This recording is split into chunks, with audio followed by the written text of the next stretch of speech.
An airfield in northern France. During the Second World War, this airfield was used by the German Luftwaffe. You can actually see the old tarmac. In hundreds of aerodromes like this one, the German Luftwaffe would take off to attack the Allied bomber formations. And for the first years of the war, they had a field day. In 1941, the Allies developed a versatile plywood aircraft known as the Mosquito.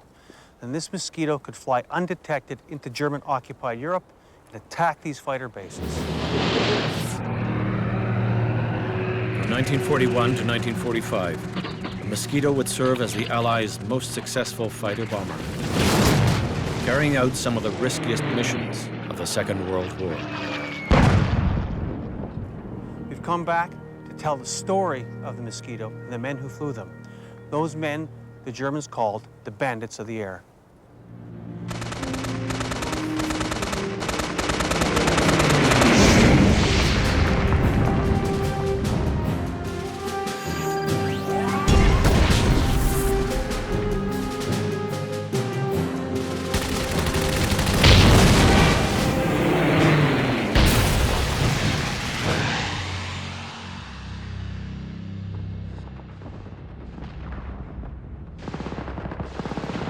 September 1939, the Nazi war machine invades Poland, igniting the Second World War. The following May sees its attention turn west with the invasion of Belgium and France.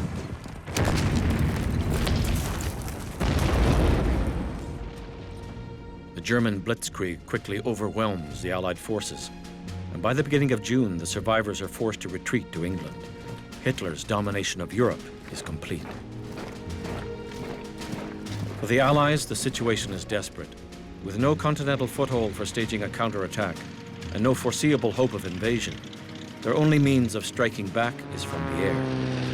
But the RAF of 1940 is no match for the mighty Luftwaffe. And through the remainder of the year, the Germans exact a terrible toll on Allied bombers and crewmen. Although the Blenheim, when it was first introduced, was considered to be an advanced aeroplane, which it probably was in about 1936. But by the time the war came, it was getting a bit too slow and a bit too heavy and less maneuverable than it should have been.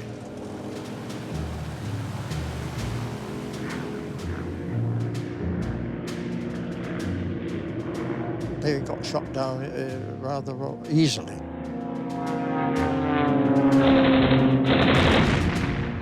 I mean, the low-level operations in Blenheims were dangerous. There's no doubt about that. So losses were quite high.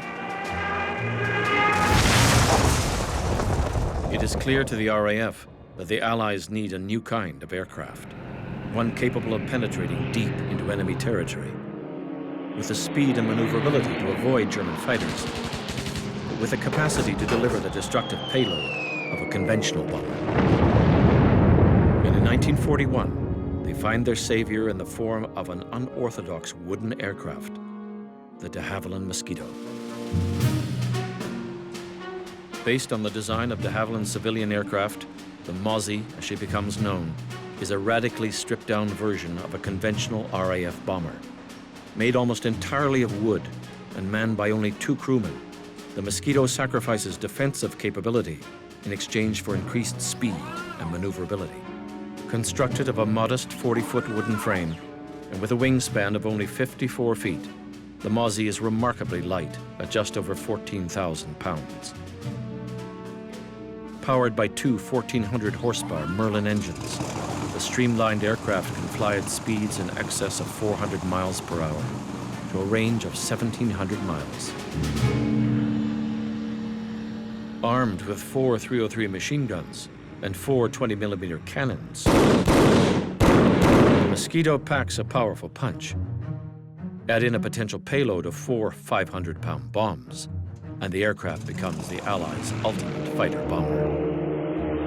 The Mosquito greatly impresses the RAF and is immediately put into service. In September 1941, the aircraft flies the first of many dangerous intruder missions, striking deep inside Nazi-occupied Europe, taking the war back to the Germans at last. So we're just crossing the English Channel right now. We're at about 1,000 feet and about 150 miles an hour. So we're actually 950 feet at least higher than what the Mosquitoes would cross at. Be in a little cockpit that's like this, which is very much like a Mosquito's. It really gives you a very cool feeling. You can just imagine what this would have been like for these guys, and the precision of the flying. And to be able to go at about 200, 250 miles an hour, 30 feet over the channel, and then you got to find out where you're going. I remember one pilot describing hitting the French coast as going over the top. Now you're in enemy territory. And that's where the real routing would take place, because the navigator had to determine where the anti-aircraft guns were.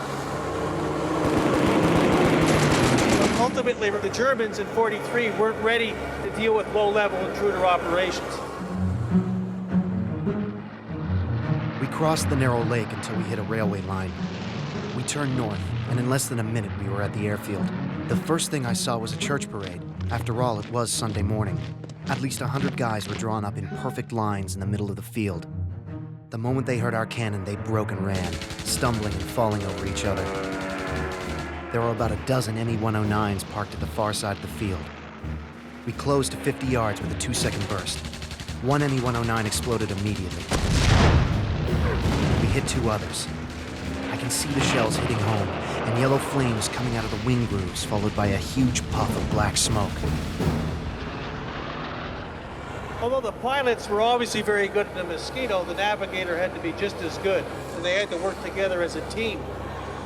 And to me, one of the hardest things to understand about these operations is how the hell they found their targets. You're not using radar, you have to pick up these landmarks, whether during the day or at night.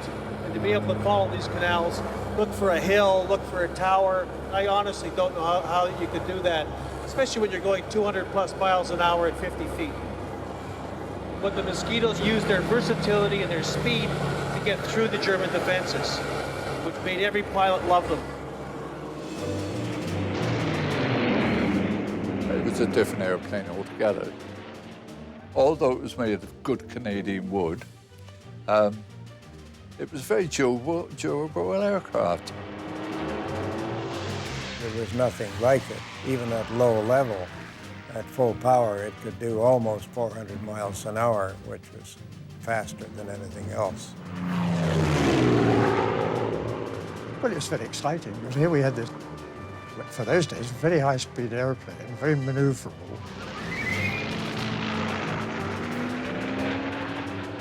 It's a mighty firepower. When you let go, the aircraft almost went backwards.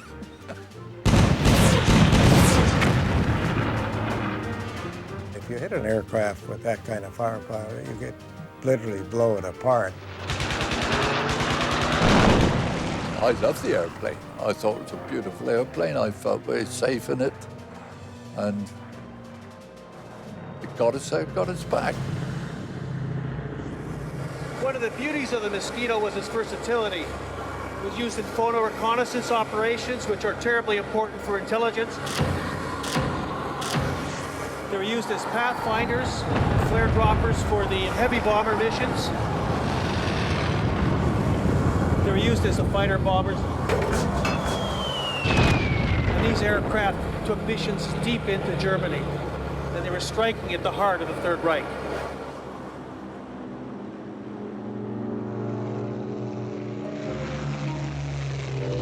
We were told the evening before there would be an operation in the morning and what time we'd be called and so on. But Reggie said that he'd been briefed already, and I've never forgotten it. This one is different. The RAF is putting the Mosquito to its greatest test yet. The mission, a long-range bombing raid into the heart of Germany. The target, a radio station in Berlin, where the head of the Luftwaffe, Field Marshal Hermann Göring, is to deliver an address to the German people. We walked into the ops room and there's this piece of string that starts from Mara and off. It went to Berlin. And everybody asked the same question, do we have enough fuel to do that?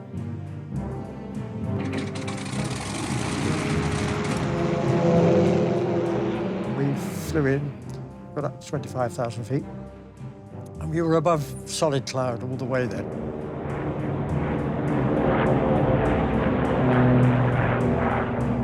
We just got to the stage where I was saying, I can't see any breaks in the cloud, we're going to have to bomb on time.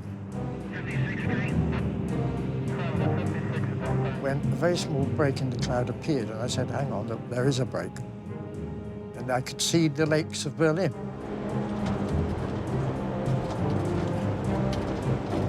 And of course, we knew where the radio station was, which was the aiming point. And we dropped the bombs.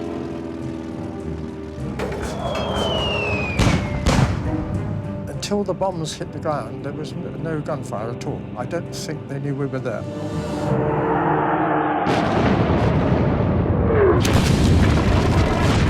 Later, after we bombed, we were able to hear a recording of the radio station. Unter der mächtigen Stirnwand, in der der gewaltige Hoheitsadler herüberschimmert, Goering was announced by the announcer, im schimmernden but Silber never appeared. und Gold, And there was a im short schwarz-weißen silence, Rot der Farben der Wehrmacht. and then you could hear an explosion. Reichsmarschall Hermann Göring. Then you could hear some shouting in the distance. And then they played martial music. You never do hear.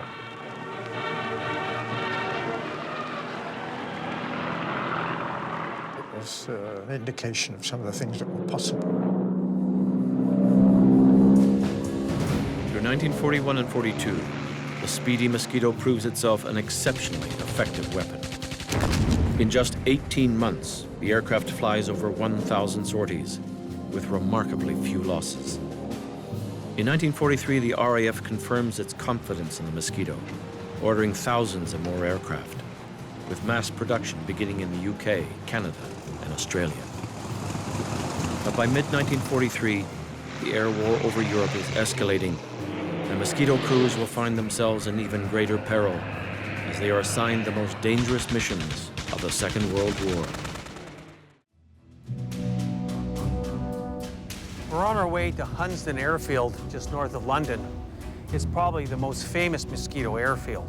And by 1943, as more Mosquitoes were being produced and more squadrons equipped with the Mosquito, 3 squadrons were operating out of Hunton, and they were the most successful intruder operators in the early parts of the war.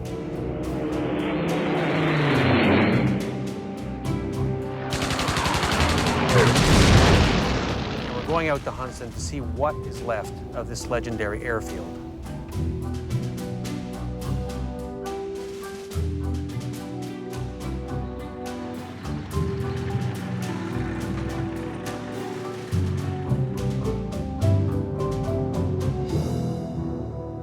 I'm with Dennis Sharp, who's an expert on the Hunton airfield, and of course this is where the Mosquitoes operated in 1943, 1944.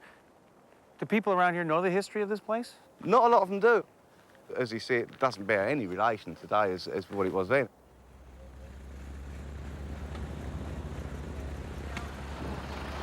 This whole place was a sea of buildings. There are 442 buildings on Hunton Airfield.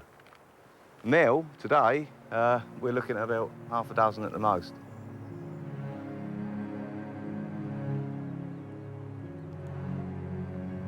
This is one of the defense posts. That's right. This is a Type 21 pillbox. It was one of a ring of many around the actual perimeter of the airfield. You notice that these actual gun ports all point in towards the actual flying field of the airfield. Because with an airfield, the threat of invasion would have been carried out by either glider or paratroops, and they would have landed actually on the airfield to capture key facilities. We're out on the airfield now. So in 43, what were they using them for? Well, the airfield, more or less, the whole of its life was dedicated to night fighters and intruders. The original runway ended here. This was the threshold to the main runway. So this was the nice, smooth concrete? That's right. This had a dome, high-intensity light in it, These large marker lights in the ground denoted the actual course. If you see there's like an arrow, which actually is built into the heading of the runway. That is, you took a compass bearing off of there and that will give you the exact runway heading.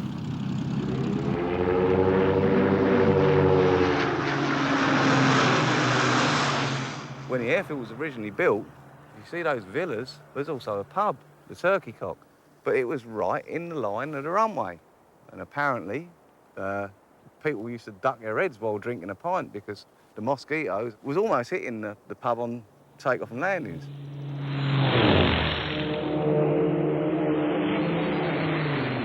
Mosquito was really what made the Intruders more successful, right? That's and right. Aircraft with the Bostons weren't so good. No. I mean, the Mosquito was born for it, wasn't it? Let's face it. It's, you know, you had reliability, you had the punch, the firepower, and the legs to actually fly from here at low level all the way across the continent to a designated German night fighter base, and then orbit from a few miles out, wait for a German night fighter, and then sneaking up behind him is a Mosquito.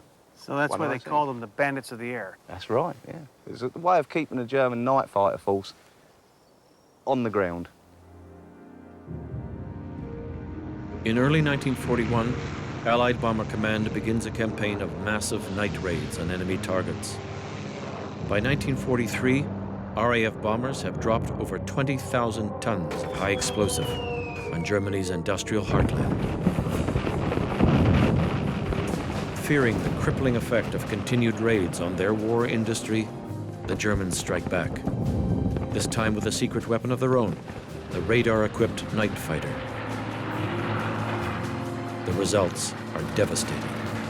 In just under 15 months, Bomber Command loses 5,881 bombers. The Allies' best hope of countering these attacks is to penetrate deep into enemy territory and destroy German fighters on their airfields, where they are most vulnerable. And in 1943, there's only one Allied aircraft capable of carrying out such a hazardous mission, the de Havilland Mosquito. Something completely different for us to go in at night and attack an airfield at 0 feet. And we just didn't know what was going to happen. And I think when it did happen, it was quite frightening. Yeah, it was scary, no doubt about it. If we were going on an intruder mission as we were taking off, I would often think, well, I hope I'm going to see this airdrome a little later on tonight.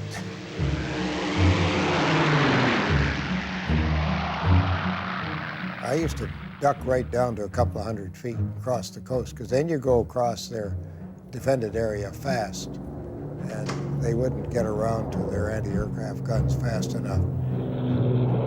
We were always low-level intruders, so I mean with a good moonlit night, they could see you from the ground.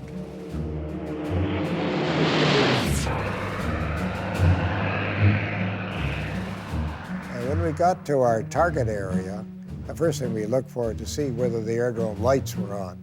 If they were on, we knew that there was operations taking place. They were pretty smart.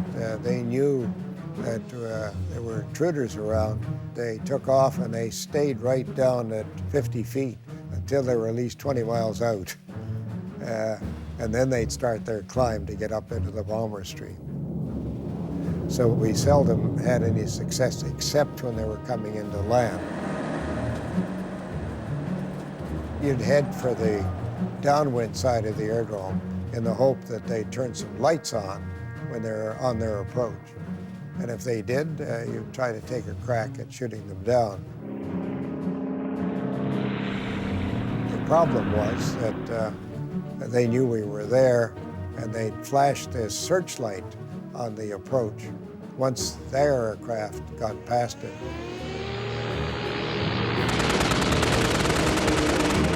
And so all they did was cover the whole airfield in a blanket of anti-aircraft fire. So you had to fly through it. And that, I tell you straight, was frightening. The only hope we had then is circling around. You'd whip in and try to get behind them, getting them as they were touching down on the runway.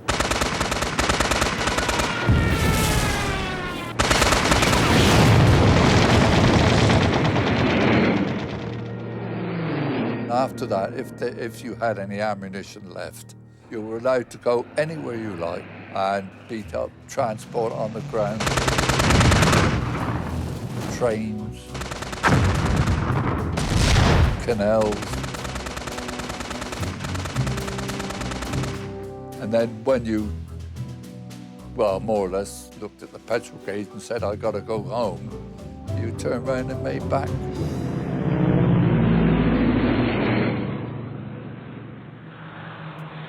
This air base went from night fighters to intruders. Now, at the beginning of '44, they bring a new group here, and that's under Picard.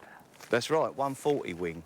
And Picard was sort of a legend already, wasn't he? Picard was. He made his debut in a film, actually, in 1941 by the Crown Film Unit.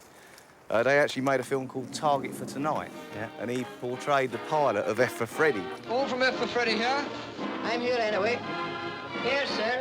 I'm here, Skipper. Okay, sir. Okay, sir. Well, that's a change anyway.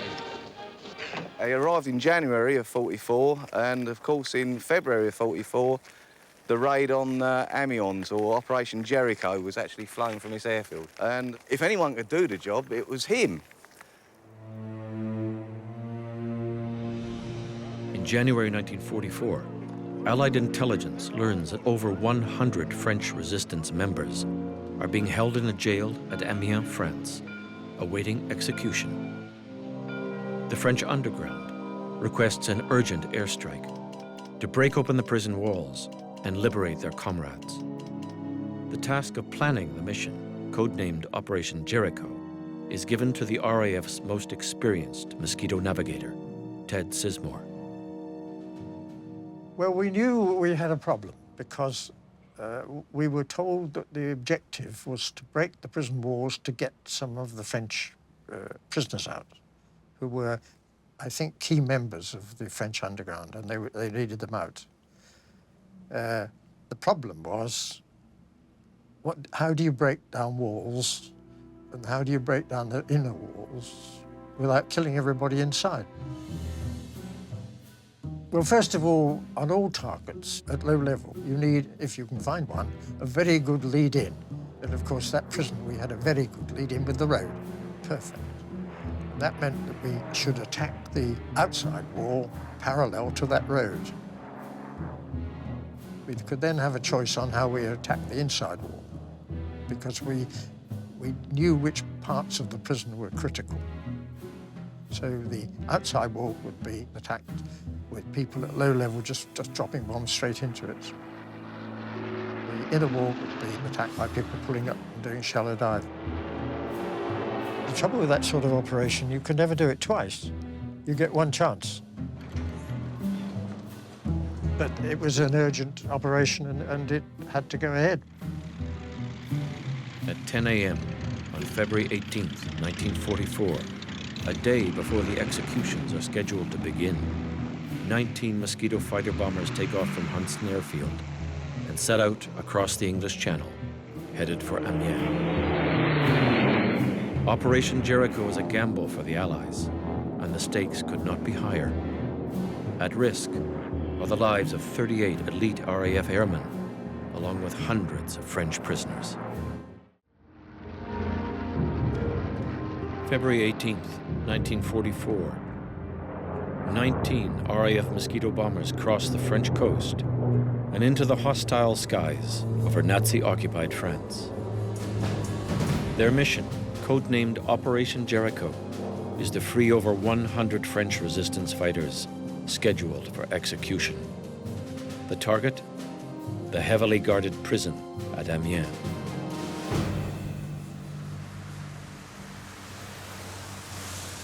The Mosquitoes came from Doullens to Albert and then turned sharply southwest. And they followed this old Roman road right down here to the prison. Halfway down, the Typhoon split off to engage German fighters, and at 12:01, the first Mosquito wave hit the prison.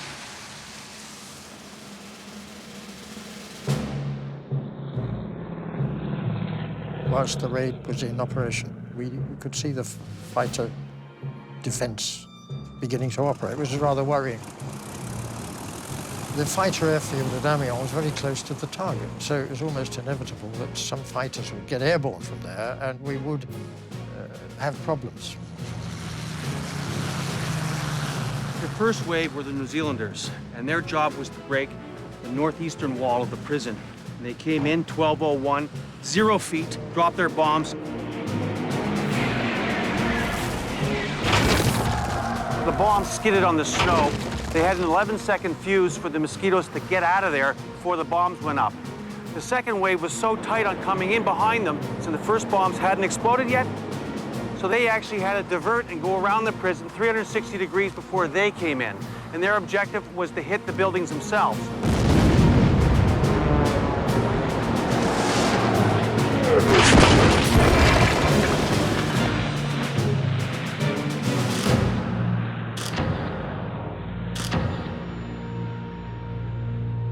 Once we started getting the actual reports, of course, we were hearing very good news that the walls had been broken, and even 1 or 2 reports that they'd seen people running out. And the underground was around the prison waiting for them. We gathered in quite some numbers, so that they were, what shall I say, hustled away quickly before the Germans could organize a recapture. Of course, the loss of Picard was very sad and rather disturbing, really, because he was a character, a rather special character.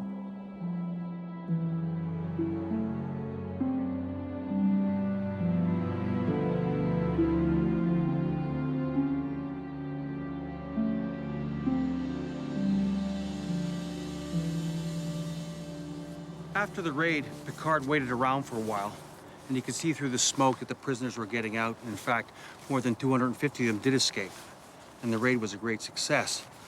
But that delay allowed the German fighters to close in on him.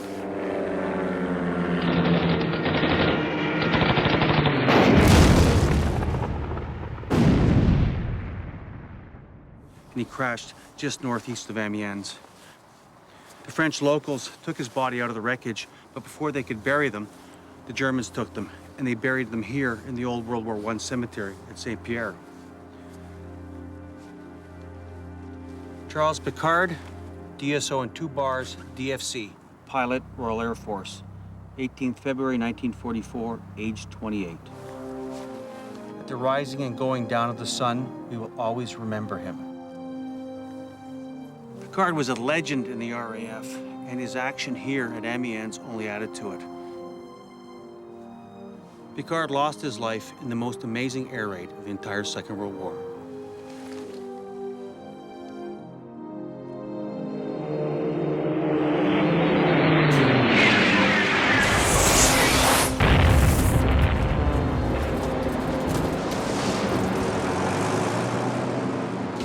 Following the success of Amiens, Mosquito crews are called upon time and again to perform similar surgical strikes.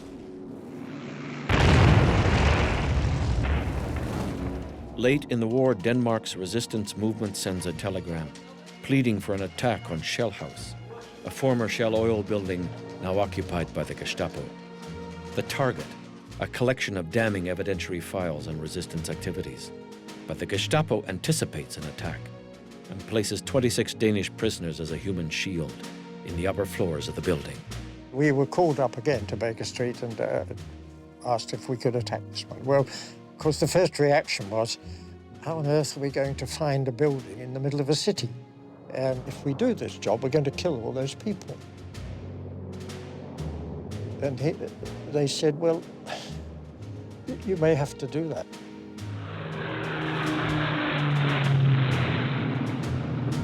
It was difficult, but it was possible, and it was successful, except, of course, that one aircraft hit a pylon on the railway line and crashed into the school just short of the target.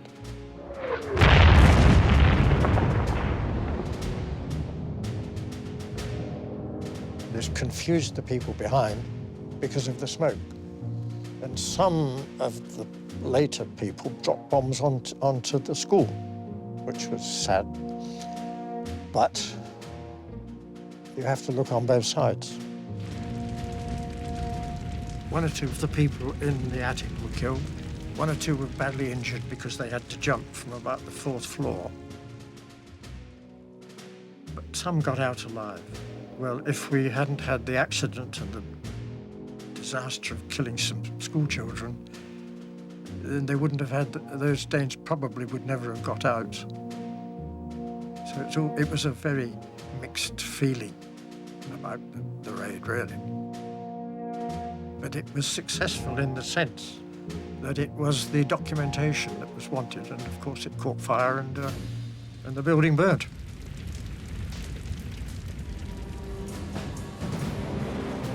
The raids on Amiens and Shell House are just 2 of hundreds of daring low-level Mosquito attacks, which would leave the enemy reeling.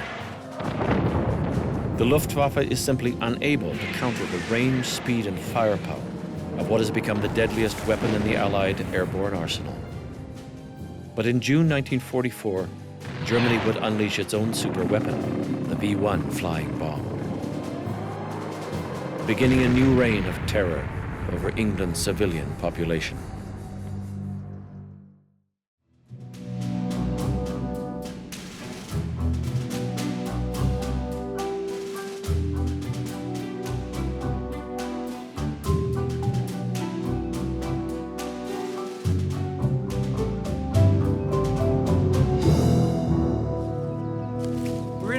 Outside the village of Moorbeek in French Flanders, and it's approximately 120 miles as the crow flies from here to London.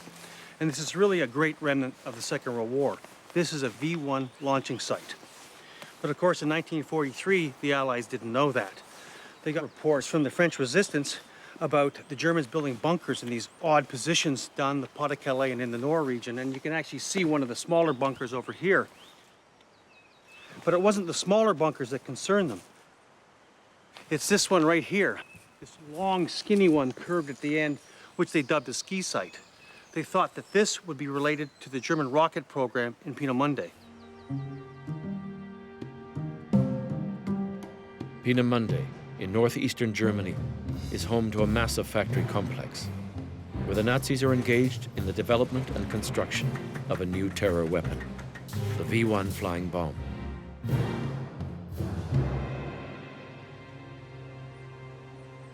The ski bunkers were actually the storage buildings for the V1 rockets.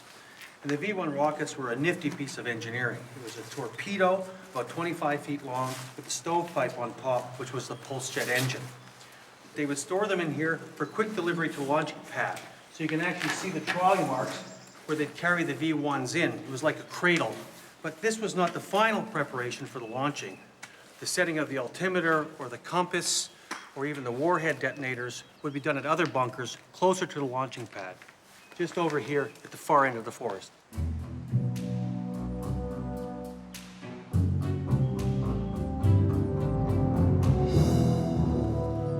This is the Richthaus, or the non-magnetic building, and you can see there's not much left of it. It must have had a bad encounter with an Allied bomb. What would happen here is the final stage of preparation before launching, they would bring the V1 in. You can see what's left of the doorway here. This was a non-magnetic building, and it had to be that because this is where they set the compass. And they would put 2 detonators in, one on the belly and one on the nose. So if it landed flat, it would go off, or if it came down nose first, it would also go off. Once this was done, the wings are attached, it's still on its trolley, and it's taken over to the launching pad.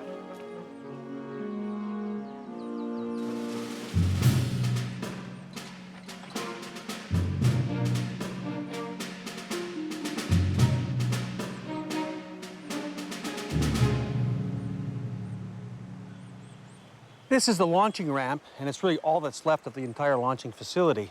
It's built of cinder blocks, and the idea was it would protect the crew from any explosion that might go on during the rocket launching. And within it, they put a catapult, 150 feet long. And of course, the reason they needed a catapult is that the V1 was only airworthy at 150 miles an hour. So the catapult had to fire it out of here like a slingshot. When everything is going, they'd run back to a little control bunker over there, and from there, they pressed a button which would ignite the jet engine. So when everything was set, the engine is firing, the Germans would press the button, and the rocket would go. One thing that was totally unique about the V1 was the sound it made. It was really infamous because it was a pulse engine. It would start off with fuel coming in, it would be ignited by the oxygen, and then it would explode, combust. And once it combusted, a new amount of fuel would go in, and then it would combust. So you had a effect. In these positions, the Germans planned to rain terror on London. It was going to be a new blitz with new vengeance weapons.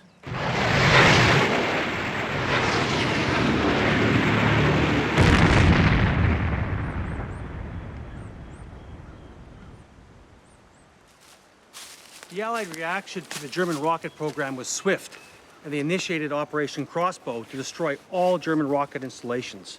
The heavy bombers went across to Germany and destroyed Peenemünde, and they launched attacks on every one of the ski sites, and there were more than 100 of them. At first, it was heavy bombers bombing from about 10,000 feet.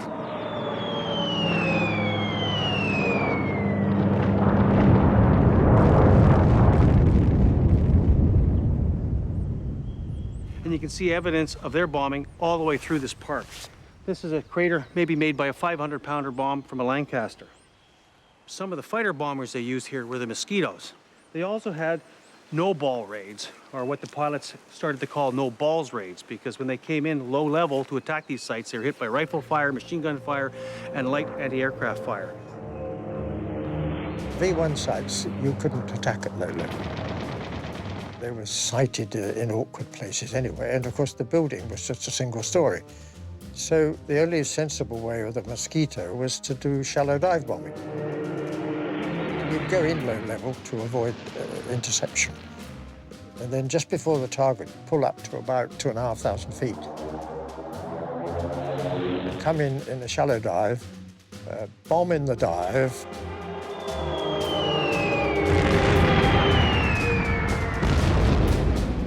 and go back down to the deck to escape.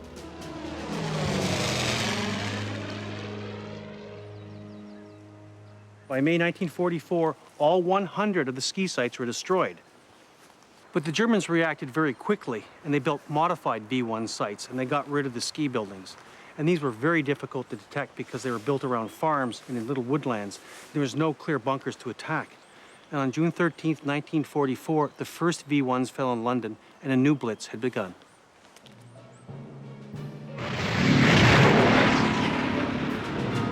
The V1 attacks on England are devastating.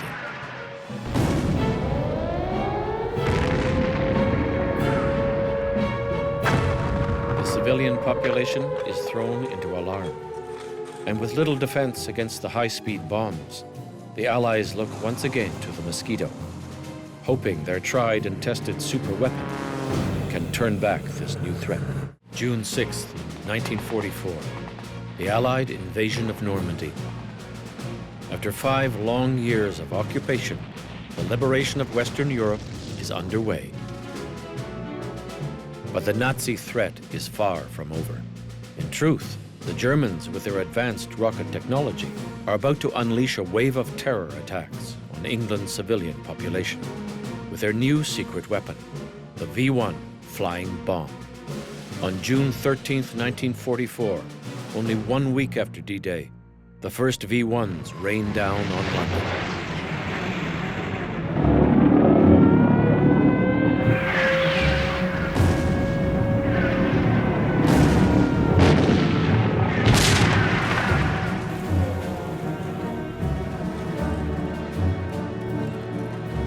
There were so many V1s coming across through the circuit of the airfield that it was untenable.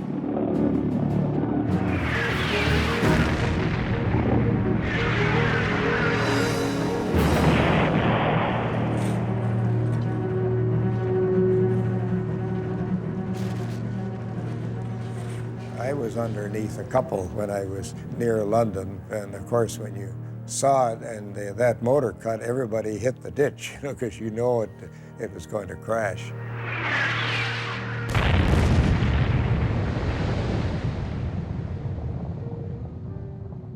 We heard this one come over. and then the engine stopped. So everybody fell on the floor. The dust came out from the walls and the ceiling about 6 inches. And I got up from the floor to my drink, which was on the bar.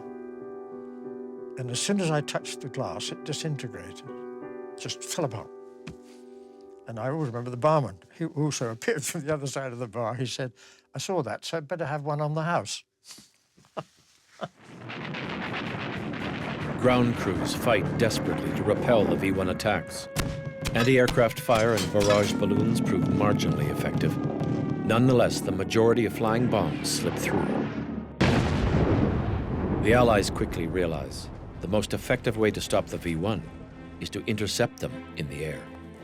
Once again, they turn to the unparalleled speed and firepower of the de Havilland Mosquito. When the V1 started to come off, we were taken right off of intruding in the hopes of shooting down these V1s.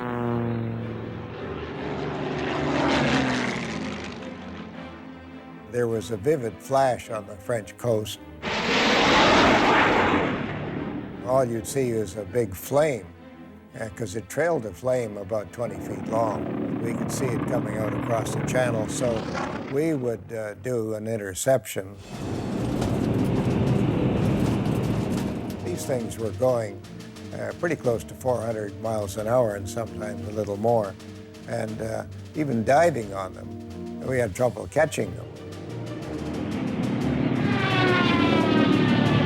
We immediately decided on a tactic of patrolling at 10,000 feet. We'd peel over and try to get the Mosquito up to 440 miles an hour. We were gaining some because the fire coming out of the ass end of the V1 was getting bigger. The Mosquito was screaming in every joint. I thought the wings would never stand it. We began to level out, and the clock said 400 miles per hour. We're too close! I shut my eyes as the cannons began banging away. The real danger was if you picked up a piece of debris in the radiator. The other problem was that it produced a very vivid white flash that would blind you. When the explosion came, I thought I was going to be dead. The goddamn thing went off right in our faces. I bet we're all blistered, my pilot said. He was talking about the Mosquito. There wasn't an inch of paint anywhere. The Mosquito was black. No numbers, no letters, nothing. Once we got the hang of the tactic, we were fairly successful, and I think 418 Squadron shot down about 80 of these B-1s.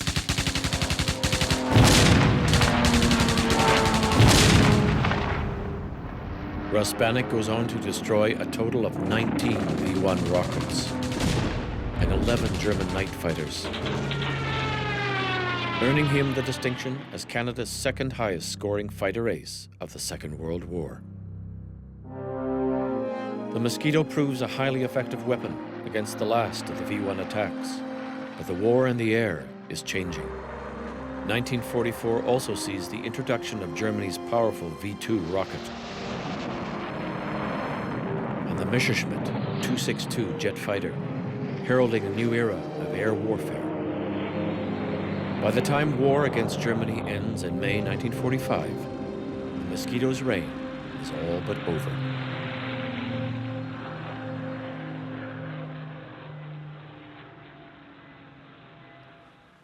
This is the church in the small village of Pointe-à-Picardy in northwest France.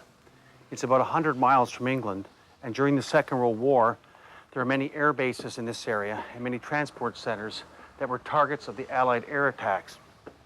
There's a cemetery just up here that contains 149 Commonwealth airmen.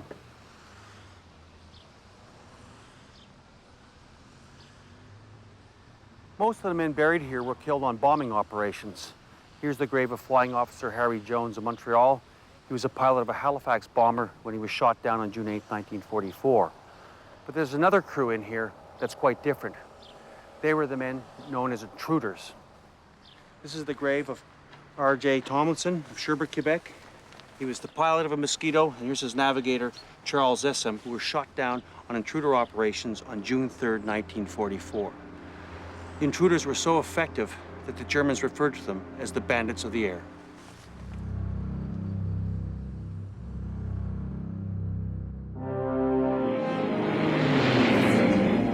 Though it has never enjoyed the historic fanfare of the Spitfire or the Lancaster bomber, the fact remains that for 4 crucial years, the Mosquito, with its matchless combination of speed, maneuverability, and firepower, was the Allies' most versatile aircraft. Piloted by fearless crews, its hundreds of high-risk missions hastened the end of the Second World War, undoubtedly saving countless lives that might yet have been lost.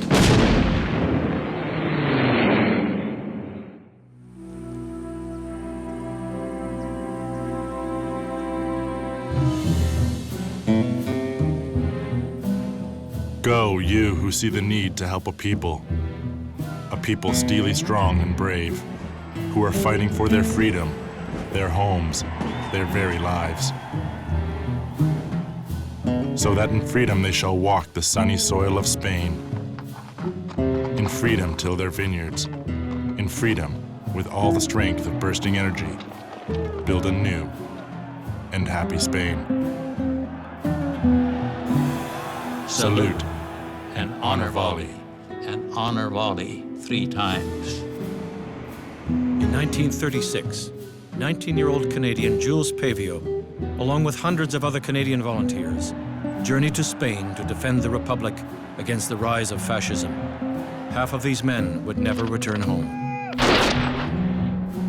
Today, historian Norm Christie has come back to the battlefields of Spain to uncover the truth behind one of the nation's darkest mysteries, the fate of those missing volunteers, whose stories have remained buried for more than half a century. This is a burial ground in a little village called Uclas, 100 kilometers south of Madrid. And the people here are exhuming the remains of Republican soldiers killed in the Spanish Civil War 70 years ago. Cemeteries like this and these exhumations are the grim realities of war, and they're something you don't get from looking at pristine cemeteries. It's when you're looking at these skulls and these skeletons that you know what the cost of war really is. The Spanish Civil War involved 40,000 international volunteers, including 1,500 Canadians. Half of those men were killed, and none of them have a grave. These people have simply vanished.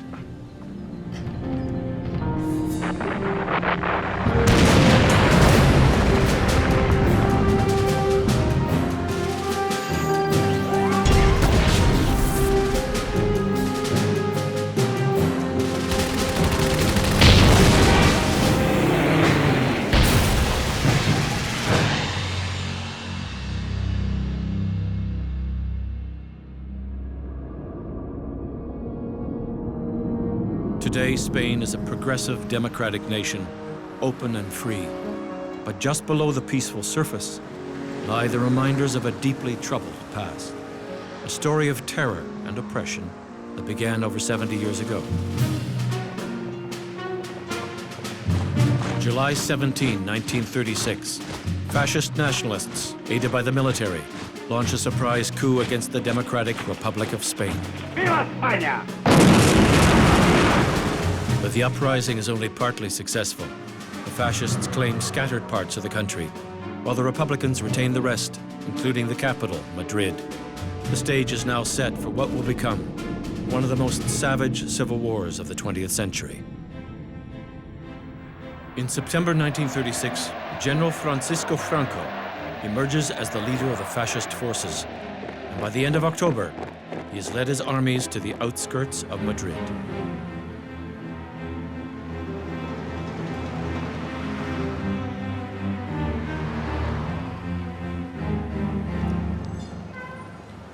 This is the Gran Via in Madrid, and today, as in 1936, it's the heart of a vibrant city. It was also the center of the Republican cause, and the fascists knew that to win the war quickly, they would have to capture Madrid. And to do this, they started a terror bombing program using the Condor Legion which was Hitler's contribution to the fascist cause. But rather than terrorize the population, he increased their will to resist.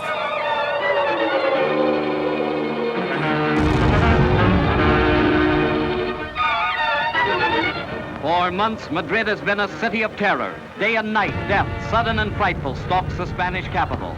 The drone of planes starts the panic-stricken populace rushing to shelter. Before their eyes, they've seen whole families wiped out by the insurgents' bomb-dropping sky raiders. The coming of the new year promises only desolation for stricken Madrid.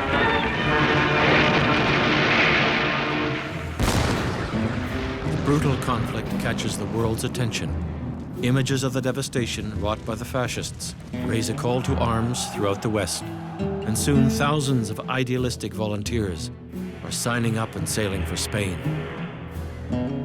You saw in the newsreels the bombardment, the shelling of Madrid, and the people running into shelter, getting killed on the streets. This was fighting and aggression, a danger in the world. This really affected me. When you saw these newsreels, you wanted to do something.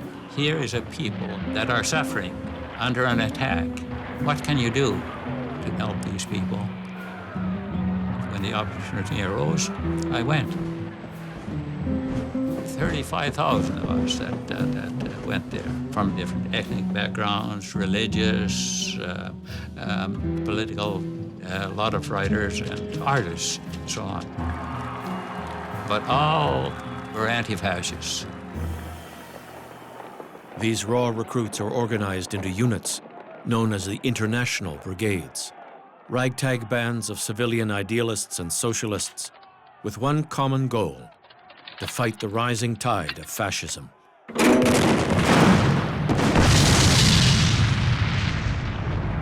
By the fall of 1936, the fascists had captured most of southwestern Spain and were ready for their assault on Madrid. Their plan was to attack the western outskirts of Madrid, capture the city, and end the war. In fact, from here, you get a clear view of the Manzanares River Valley, and this is where the fascists were going to launch their attack. And they did so on November the 8th, 1936. With great success at the start, they started to push their way into the city, and this caused great panic. It looked like Madrid was going to fall and that the war could be over. And just at the nick of time, a new group of troops arrived, the men of the International Brigades, and they were here to save Madrid. The Internationals add 3,500 desperately needed combatants to the defense of Madrid, bringing with them a significant boost to Republican morale. Their cries of "No pasarán," meaning they shall not pass, inspire fellow defenders. For nearly a week, Spaniards and Internationals fight side by side, defending Madrid. But the inexperience of the volunteers takes its toll. During this time, 1 in 3 of the men known as Los Brigadistas is killed.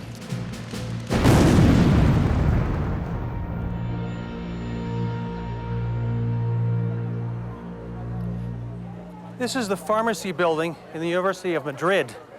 And in 1936, this campus became a battleground. In fact, you can see scars of the old fighting up on the brickwork near the top of those buildings. That's where the snipers were, and of course, they would exchange fire with the men on the ground.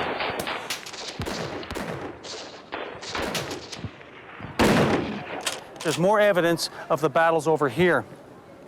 On November 15, 1936, the Moors and the Spanish Legion came across the Manzanares River and stormed into the campus. And it was here that some of the most ferocious fighting of the Spanish War took place. You can actually see some of the damages here.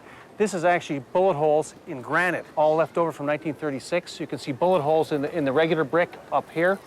When the Moors and the Spanish Legion came across, the International Brigades were ordered to repel them. Really hand-to-hand battles from basement, floor to floor. The Internationals finally stopped the fascist attack, but with very heavy casualties. Roughly half the men in the battle were either killed or wounded.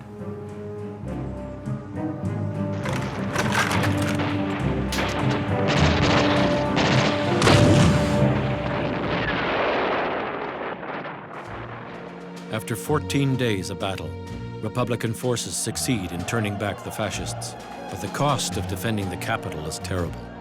Over 10,000 lives have been lost, including 2,000 men of the fledgling international brigades. Today, little evidence of their sacrifice remains. Only a few scattered bullet holes and shell scars. By the end of November 1936, Franco accepts that Madrid cannot be taken. He begins preparations for a new offensive, one that will bring in the new year with the blood of tens of thousands of men. Among them, many newly arrived internationals, receiving their baptism of fire at the Battle of Jarama. The Jarama River Valley, a quiet, picturesque region of central Spain. Close inspection, though, reveals scars of a violent past. Scattered traces of a terrible battle, one that would transform the valley into a vast, unmarked grave of the Spanish Civil War. February 6, 1937, the Jarama River Valley erupts in withering fire.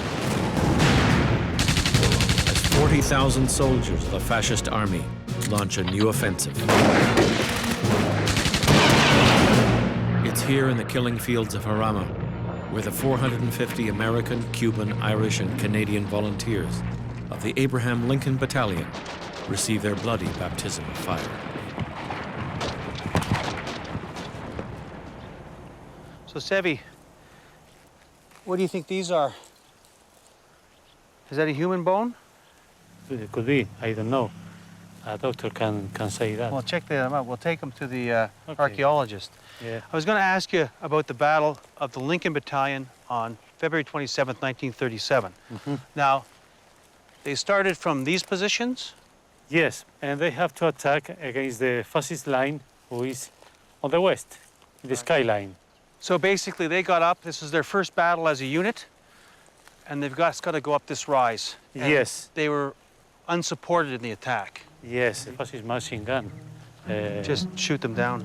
It was a murder. In certain trench sections along the line, whole groups of men would barely reach the top of the parapets before being smashed back into the trenches by withering fire.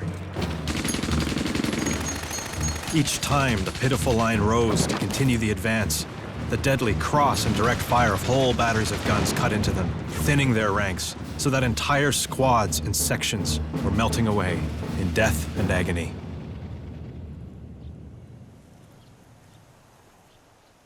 So they never had a chance. My understanding is they had 450 men, and out of those 450 men, 127 were killed in that short attack. Do you know how far they got? Or were they... No, they got 100 meters far from the trenches, but they can advance more. It was very, very unsuccessful. It had been the bloodiest battle so far in the war, and it brought the end to the Battle of Jarama. Yes. Of the 127 men of the Abraham Lincoln Battalion killed, at least 9 were Canadians. Men like Joseph Campbell, Fred Lackey, and George Laskowski, all lost in their first day of battle.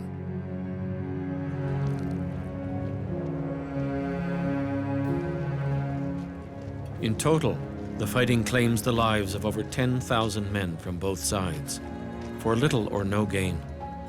Today, the vast majority of those killed remain where they fell, lost among the thousands of dead left unclaimed and unmarked on the battlefields of Jarama.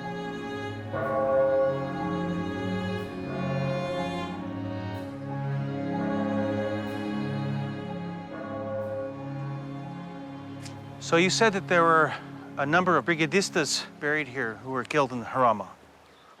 Yes, 2,000 soldiers, Spaniards and foreigners that were buried in this site of this site here. Yes, at the end of the war, Franco ordered to remove all the remains of the bodies. It was a friend of mine, François Massou, a French brigadista from Oloron-Saint-Marie, that came here in '86 in order to to discover where his comrades fallen in the battle. He discovered that the remains of the body were put in that corner of the cemetery. Over here? See, as a rubbish, yes. At the end, François Massou got to put this memorial. What does it say? Well, in the memory of the heroes, fighters, anti-fascists, Spaniards, and foreigners of the international brigades that who, in the Battle of Jarama, gave their lives for the cause of freedom of Spain and Europe and the world. More than 2,000 bodies are inside this place.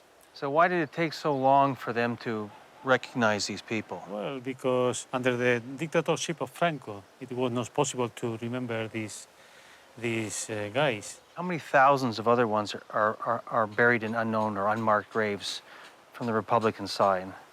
Thousands and thousands of people. You know that there are a lot of graves, common mass graves, in many, many places of Spain. The Battle of Jarama ends in a stalemate, and the valley is once again quiet. But as 1937 wears on, fascist attacks all over Spain claim tens of thousands more Republican lives. Many are the volunteers of the international brigades, men who came to Spain to fight for their ideals, but soon find themselves fighting for their lives.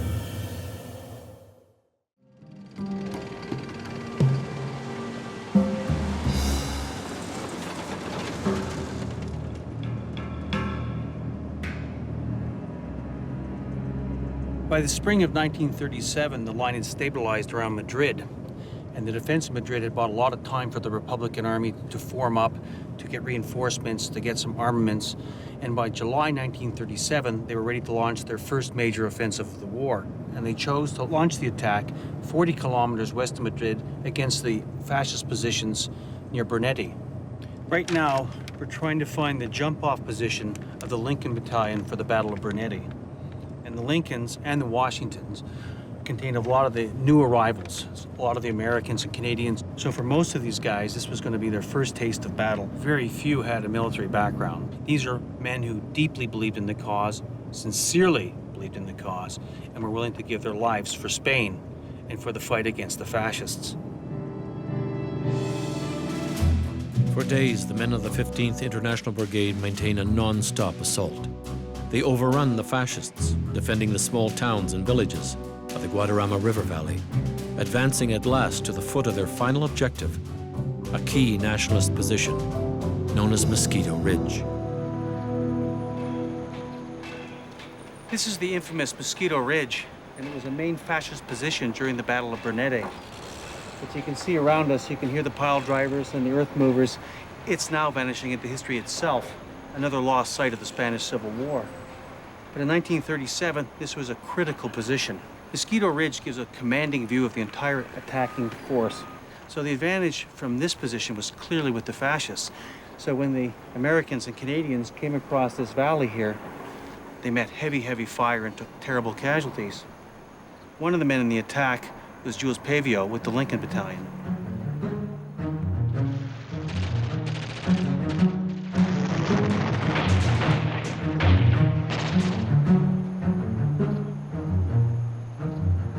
This looks like the top of the ridge where we attacked that day. The fire was very heavy, machine gun and rifle fire from over across this deep valley here. We were trying to go and get with the tanks up to the top of the ridge there and cut that highway. Fear doesn't come into it. You get keyed up when you go into battle like that. You fire and then run and drop down and fire again and run and then dive in. The firing was going above my head. So I thought, well, I got to get back to rejoin the battalion here. They were trying to get me, of course. And I finally made that final run up to here, to and yelling, "Don't fire, here, it's Jules." And there was a Japanese American with his head up, and as I was diving into there, he got hit right in there. You could just see the thing forming there. It was awful, but you know, it's so vivid when you see this. This fellow was a cook. He wanted to get to the front where he can do some fighting. So here he was in the first attack, and he got killed. After that, we were taken to try and cut the highway. We got into a hollow on the riverbed, and we got bombed. The bombing was so heavy, I can always recall trying to hang on to the tufts of grass. When I got back to Canada even, I'd hear a plane coming over, and I'd go diving for the ditch, you know, that panic, sudden panic feeling. And it took years to subside. We had to then start moving back, but Moors started attacking us. It's an honor to die for Allah, so they keep coming at you. They won't stop. Now I'll have to use that bayonet. And I was wondering, I'm a peaceful guy, how am I gonna, kill a guy with a bayonet? So this is the kind of experience you have. You don't know how you're gonna react, but you're gonna do it. We killed quite a few, and we held those trenches until we saw that we were gonna get annihilated. On July 26th, after 20 days of fighting, the Republicans abandoned the battleground, leaving behind a devastated plain littered with thousands of bodies, including 24 Canadians, a third of all the Canadian volunteers who fought in the battle. But the volunteers of the international brigades have little time to recover as the Republican leaders are planning their next move, another massive offensive, this time in northern Spain. The advance begins on August 23rd, and over the course of the following week, the Brigadista attack and capture enemy positions across the Aragon front. By the beginning of September, the internationals are ready to turn their sights on their next objective, the heavily fortified village of Belchite.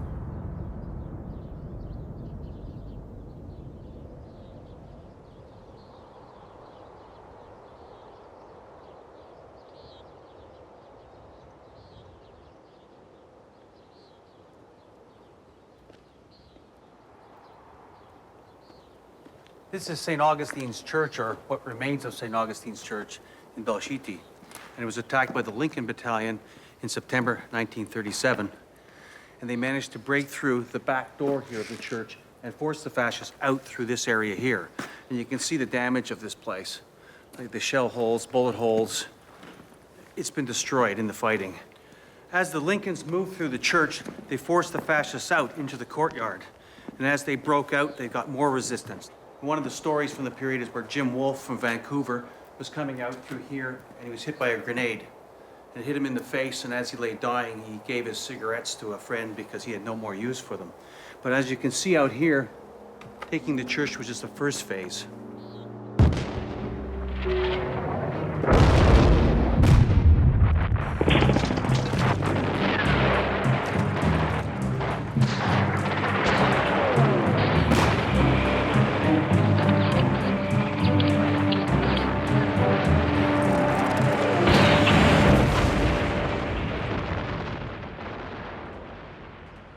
Belchite was a fascist stronghold. It was like a fortress, not a village. The fighting was house to house. It was bayonet, it was grenade, it was hand to hand. The men had to go in with a big ram, break the door open, clear the house, try to punch a hole through to the other house, and move one at a time. But you can see in this town how difficult this would have been. There was no escape for the fascists. They had to fight. They were fanatical fighters, and they weren't going to give an inch.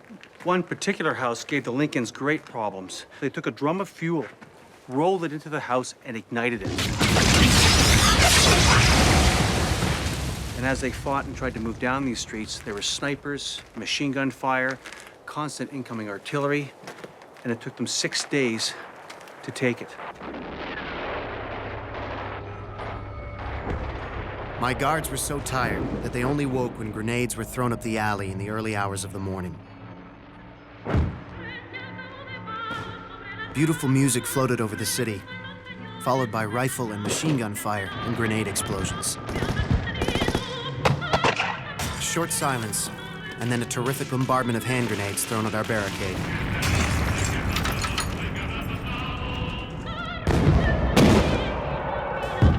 The whole night was like a fantastic melodrama. Weird, beautiful, dangerous, and delightful. Because we knew victory was ours.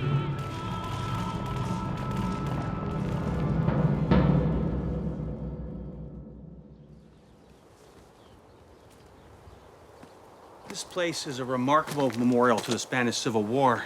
It's incredible to think what took place here 6 days in September 1937. It reminds you of the streets of Ypres or maybe Dresden or Stalingrad. It just is a perfect monument to the fighting that took place. There's even a nice little piece up here where you have an unexploded shell embedded in the church tower. It's just absolutely phenomenal. When Franco first left this place as is, it was a propaganda piece to show the barbarism of the Republicans. But what he really created was a remarkable memorial to the suffering of war.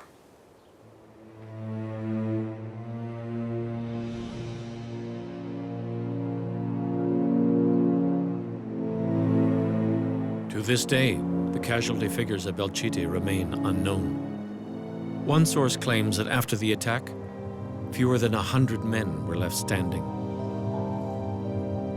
Today, the only tributes to their sacrifice are the crumbling walls and ruins of the battle-scarred village. The battle for Belchite marks the beginning of the end of the Republican offensive. And on March 9th, 1938, Franco launches a counteroffensive, decimating the Republican army as it retreats, spawning a new wave of violence that will claim thousands of lives, with thousands more simply vanishing. In March 1938, the fascists launched a major offensive in the Aragon, and they broke through the Republican lines. In fact, they routed the Republican army, and the situation was desperate, and they threw in a lot of new reinforcements into the battle to try to stop the fascist advance. And Jules, you joined in that attack to try to stop the fascist advance. Yes, I did, yes. It's really a rout, it's more than a retreat, isn't it?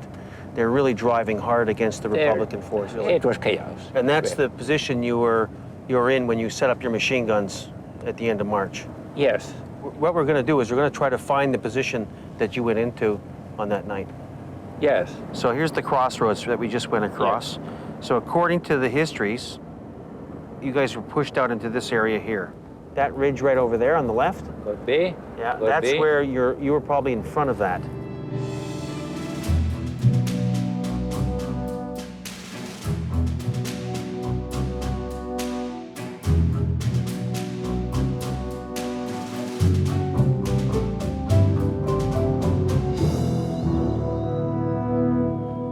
So Jules, does this look like it?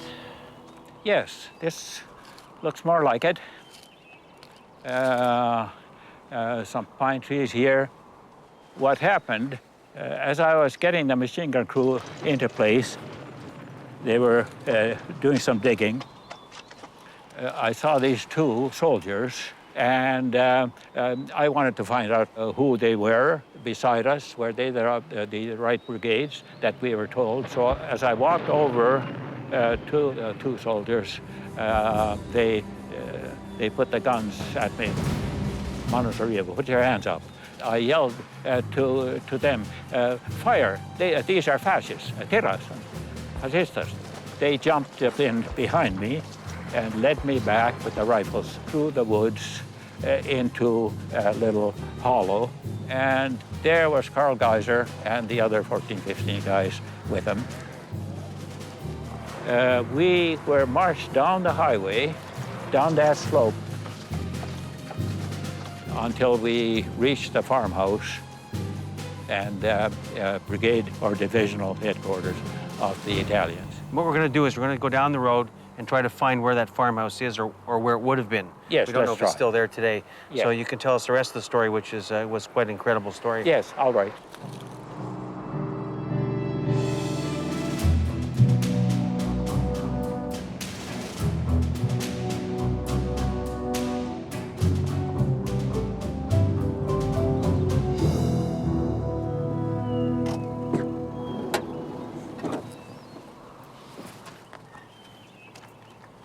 Hey, Jules. Okay. So come on over here. Yeah. So let's carry on with your story. We came down this road and we were brought to this farm. They quickly lined us up against the wall. And they formed the firing squad. You feel you have to die like a brigadista. And so we were getting ready to sing the International. So you're and we're bracing ready. yourself. We're bracing ourselves, okay. And then black limousine comes down the road. They stopped. They saw something happening here, called over to the officer in charge and asked what he was doing. And he says, "Why are you killing these Reds?" "Oh, these are internationals." "No, we want to capture them." They wanted to exchange them. A miracle has happened. You know, there is a great feeling of joy and release. And that's when we were then put into the cattle cars and taken to Burgos.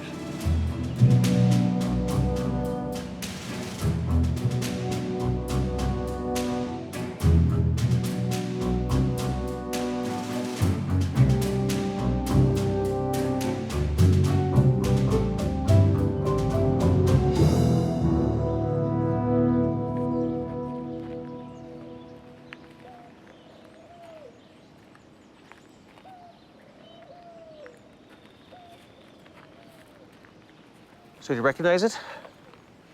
Yes, I do. This we spent a lot of time here. Brings back memories. Now, you said there was about 500 About 500 international of us, brigaders, and there were a lot of Canadians with you? There was about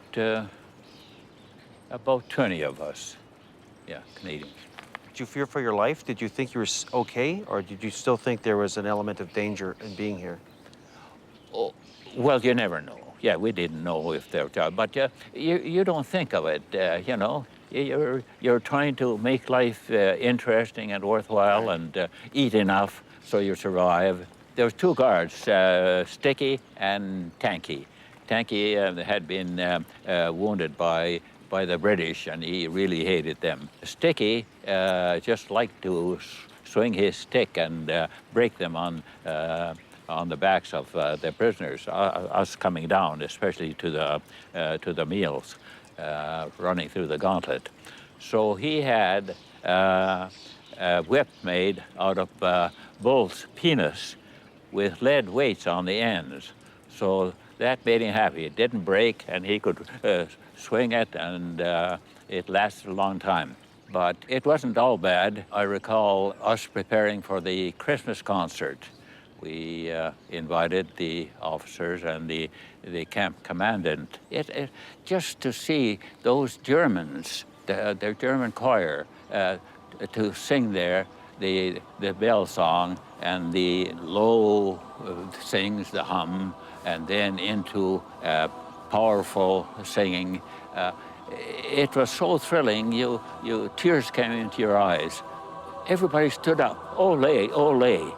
And the guards and the prisoners, we were like one. We were patting each other on the back. And it was just that feeling of that, humanity, finally, the beauty of just being able to do that. These Germans didn't expect to have a life afterwards.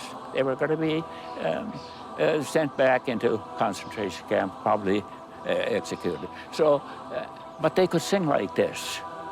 As a matter of fact, the 3 German international officers were executed here, and the grave is somewhere outside the wall. I wonder if we can find it. Yeah, we're gonna ask the priest to Yes. see if we can try to find where the graves were. Yes.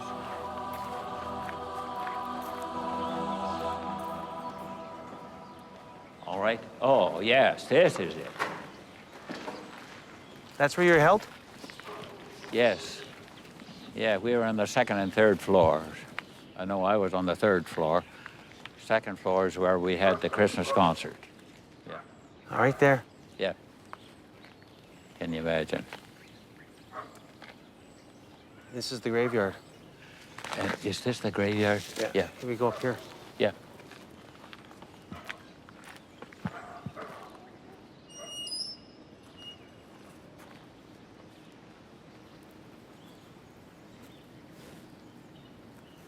These are the graves. ¿Qué están aquí? Los que morían aquí o eran fusilados fueron enterrados ahí, cada uno en su tumba, no aquí, sino afuera, a la esquina del edificio y junto al árbol ese nogal. Just here, on this lawn here, Jules, is where the people who were shot here were buried.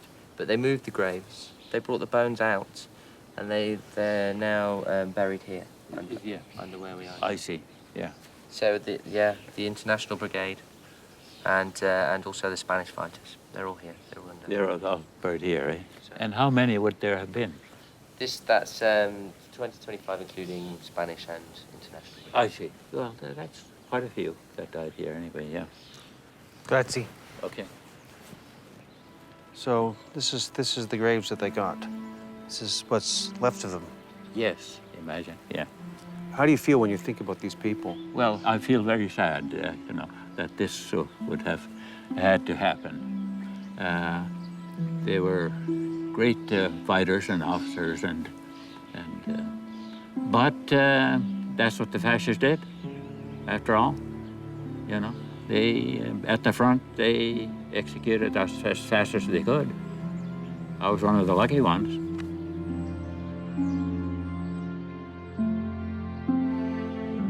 Jules Pavio endures the hardship of the Burgos prison camp for over a year, until his release and return to Canada in 1939. For Pavio, the war is over. But for the remaining volunteers of the international brigades who continue the fight, the worst days of the Spanish Civil War are yet to come.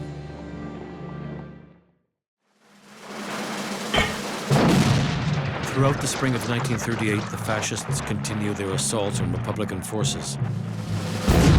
But in July, the Republicans muster their remaining strength and embark on one last offensive against the nationalists in the hope of stopping Franco's advance.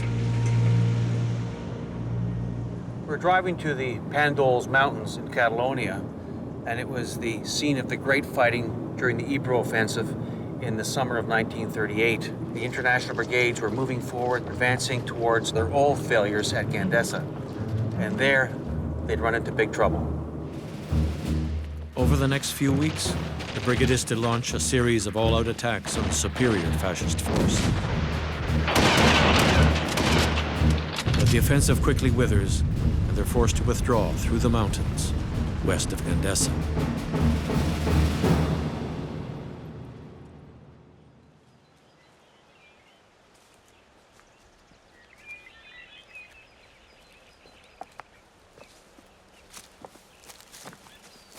I'm with Miquel, and we're going to go up this valley and find a monument to the Brigadistas Internacionales that was put up in 1938. Miquel, this area was used by the Republicans in 1938. Tell me about the pass we're taking up to the top. Sí, es el único sitio que existe para poder acceder a la Sierra de Pandols por esta zona de aquí. Entonces, como el ataque fascista era por la zona del norte, fueron retirándose y este es el único camino que existe para llegar a la carretera y seguir. Y vamos a encontrar un monumento dedicado a las brigadas internacionales que es único y exclusivo en España. So let's go up and find it. You can lead. Okay.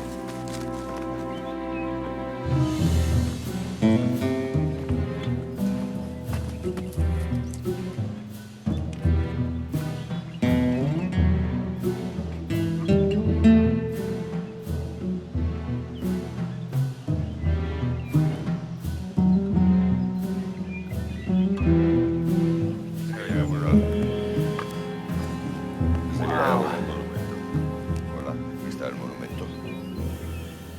So, tell me what this is. En la misma batalla del Ebro por las brigadas internacionales. So it was built by the very same international brigaders in the battle. But to do this, I mean, Yeah. this is a true love for your comrades, for your fallen comrades. Sí. Can you actually read what that says? Can you translate that? I know it's hard to read, but... In memory of the fighters, the Spanish and international fighters. De la brigada. From the brigade. Te recuerda el ejército español. With the Spanish army remembers you. Viva la República.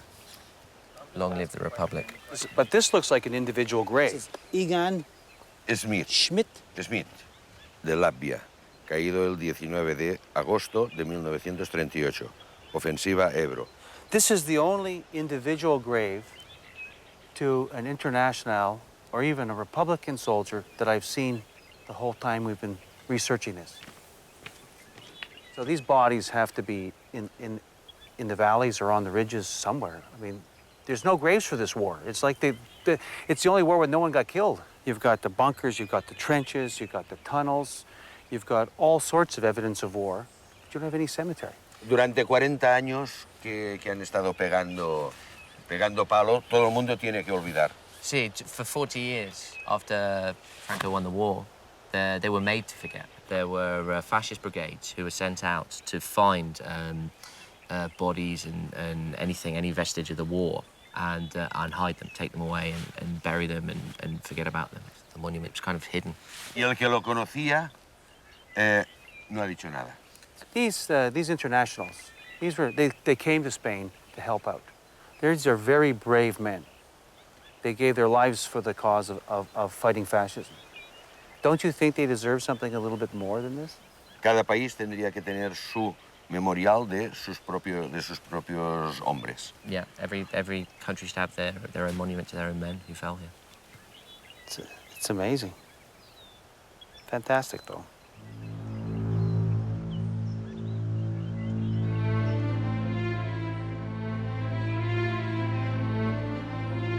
On August 26th, the battered 15th International Brigade staggers down from the Bandols Mountains, and in September the surviving brigadista are reluctantly sent home. For them, the bloody 3-year war is over, but they leave behind 15,000 fallen comrades. Most still lay on the battlefields where they were cut down, their memory lost in defeat and later erased by a fanatical victor.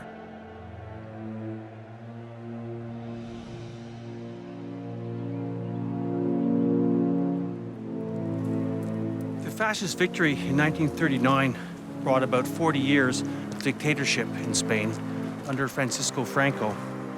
To the victor go the spoils and the right to write history and to raise memorials to their fallen. And this is Franco's memorial to his fallen.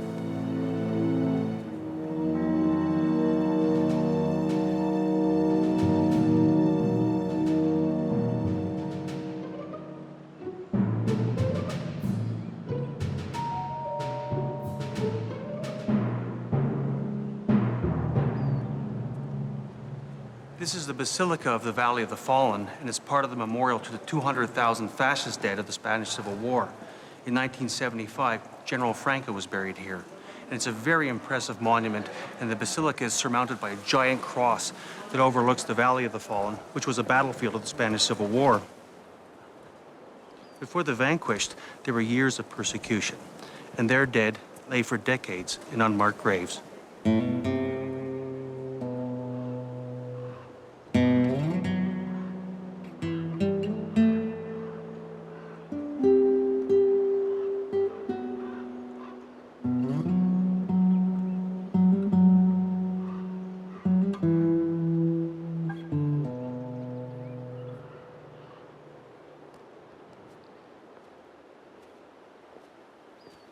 I'm with Maximo Molina, who's the director of the dig here at Uclas.